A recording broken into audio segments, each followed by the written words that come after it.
No entanto, na tela dele, os dois, coitadinhos, tinham a vara de macieira, assim com a maçã na ponta, justamente na frente daquelas coisas. Devia ser tão incômodo ficar andando lá pelo paraíso com aquela... Vocês já imaginaram? Vocês com um galho de maçã na frente andando? Mas é uma coisa muito incômoda. E o segundo erro que ele cometeu é que era maçã que estava na ponta daquele galho. Ora, não pode, a maçã não pode ter sido fruto do paraíso. Por uma razão muito simples, a maçã falta sedução erótica. A maçã é muito pudica. Por exemplo, ela não tira a roupa por vontade própria, só tira roupa com um canivete. Você tem que ir à força arrancando a roupa da maçã. E depois, quando a gente dá aquela mordidinha na maçã, carinhosa, ela geme. Comer uma maçã é sempre um estupro. De modo que não é um fruto.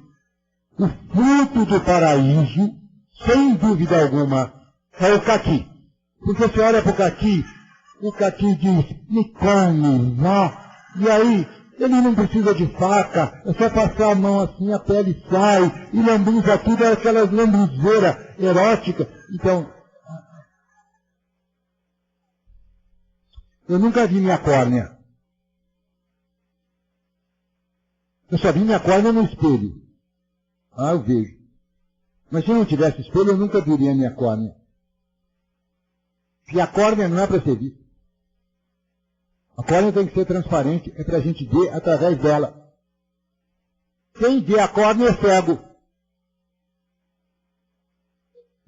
Cego é quem vê a córnea. Você com uma córnea, a pessoa que tem boa vista, ela não percebe a existência da córnea. Ela não percebe a existência da córnea. Quem está bem com Deus não percebe a existência de Deus. Eu falo sobre isso nesse livrinho. Vejam vocês. Se você está bem com o ar, vocês aqui, imagino que vocês todos estão bem com o ar. Quantos de vocês estavam pensando no ar aqui enquanto nós estamos conversando? Se alguém estava pensando no ar, é porque estava com asma. Garanto. Os que não têm asma não estão pensando no ar. Mas se você está com asma, assim é a relação com Deus.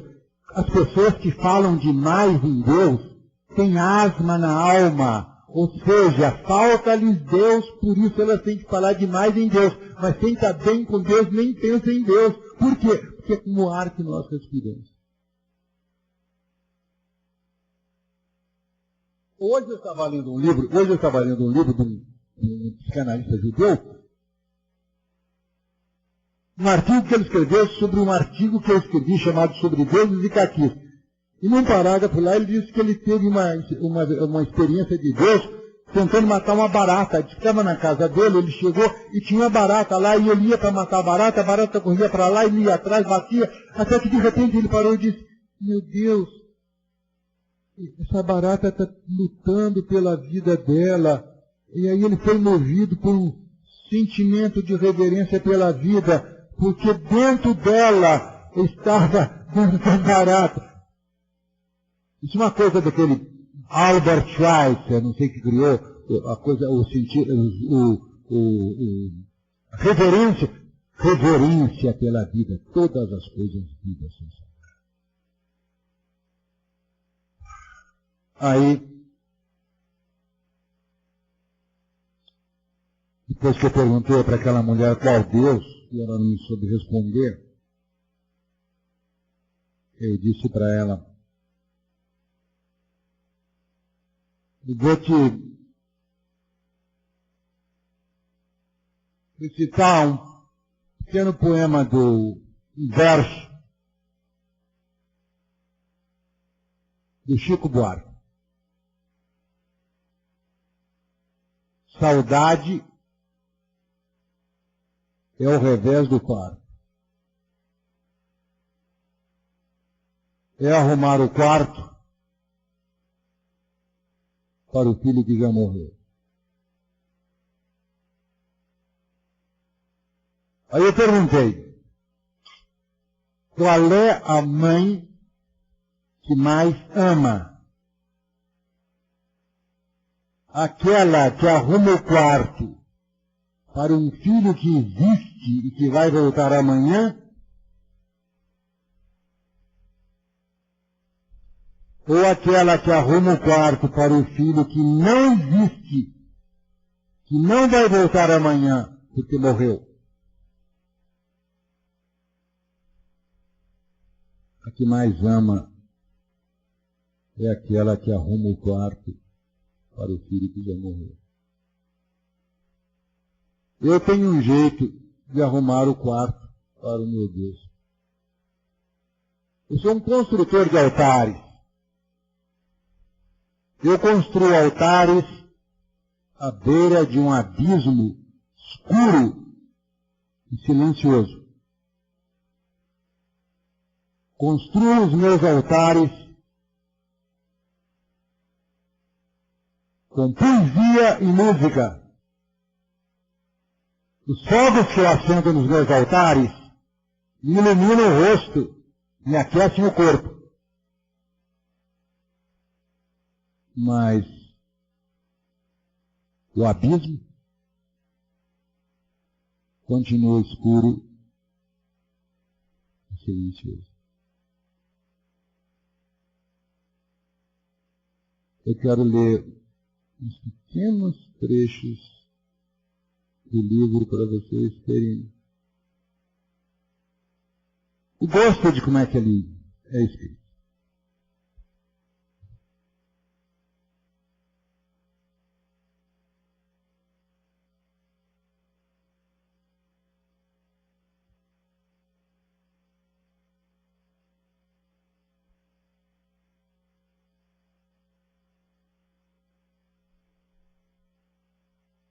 Quando a gente pega os textos sagrados, seja o Corão, seja a Bíblia, a gente está com um texto escrito, mas a gente não sabe que antes de ser escrito, aqueles textos foram histórias que eram contadas.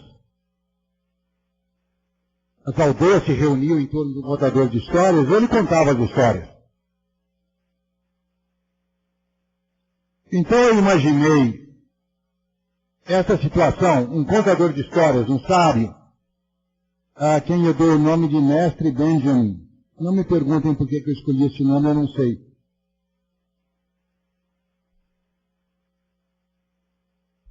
Todo mundo ia para casa, para a tenda do Mestre Benjamin. A noite estava escura, céu sem estrelas. De vez em quando, ouvia-se o uivo de um lobo bem longe, misturado com o barulho do vento. As crianças reunidas na tenda do Mestre Benjamin estavam com medo. Mestre Benjamin sentiu medo nos seus olhos. Foi então que uma delas perguntou: Mestre Benjamin, há um jeito de não ter medo? Medo é tão ruim. Mestre Benjamin respondeu: sim. Ficou quieto.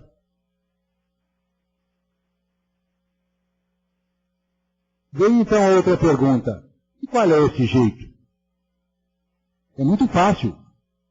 É só pensar como as ovelhas pensam. Mas como é que eu vou saber o que as ovelhas estão pensando? Mestre Benjamin respondeu: quando, durante a noite, as ovelhas estão deitadas na pastagem, os lobos estão à espreita, e eles uivam. As ovelhas têm medo. Mas aí, misturado ao uivo dos lobos, elas ouvem a música mansa de uma flauta. É o pastor que cuida delas e não dorme nunca.